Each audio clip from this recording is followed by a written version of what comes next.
ndabasuje mwese abakomeje kudutega amatwi mbahaye ikaze mu kiganiro cyacu.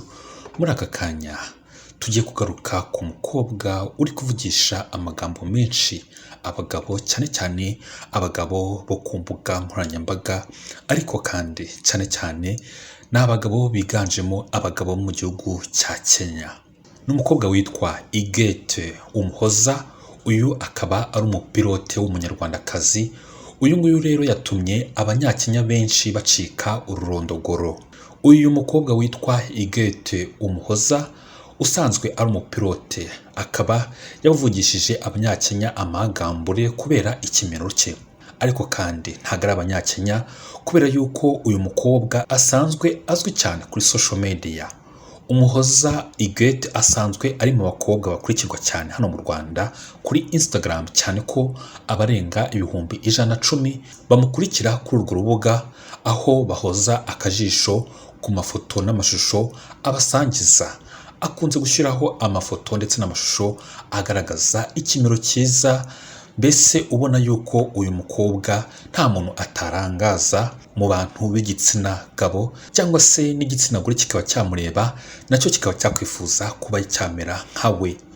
Kuri ubu uyu mukobwa yavugishije abanyakenya benshi nyuma y'ifoto ye yakwirakwiye ku mbuga nkoranyambaga. Ni ifoto yashyizwe hanze n'umushoramari wo muri iki gihugu witwa Kalifu Kairo. Ahangaha uyu Kalifu Kairo akaba yarafashe amafoto ari kumwe n'uyu mukobwa Yvette, arangije ayapostinga ku mbuga nkoranyambaga ze, haba kuri Instagram ndetse no kuri Twitter, maze abantu benshi bituma bashakisha uyu mukobwa.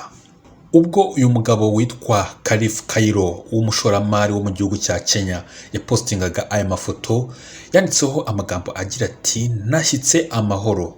Izina rye ni Iggy, umupilote w'indashyikirwa ukomoka mu Rwanda. Abanyakenya bahise bajya ahatangirwa ibitekerezo bagaragaza ko ubwiza bwa Umuhoza Yvette burangaza umuhisi n'umugenzi.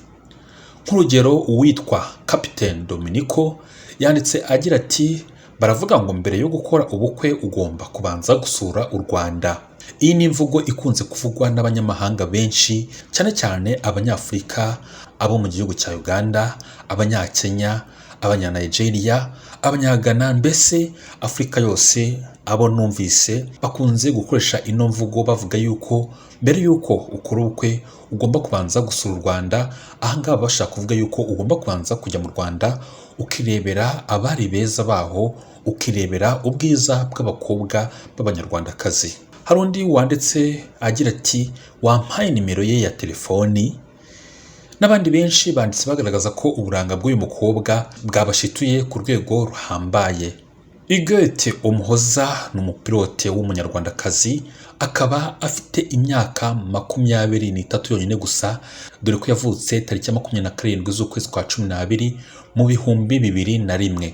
Amakuru kandi ahari agaragaza ko Yvette Umuhoza yize ibijyanye no gutwara indege mu ishami rya Africa Aviation Academy ryo muri Afurika y'Epfo.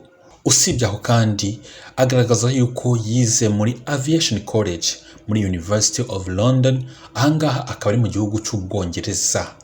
Ngaho nguwo umukobwa uri kuvugisha amangambure abagabo benshi kubera ikimero cye, kubera ubwiza bwe, kubera ukuntu agaragara. Ni umukobwa hano mu Rwanda usanzwe uzwi cyane kuri Instagram, dore ko akurikirwa n'abantu bagera mu 110,000. Ndabashimiye cyane, mwakoze kudutega amatwi, mukomeze mubane natwe mu biganiro byacu, naho utaha.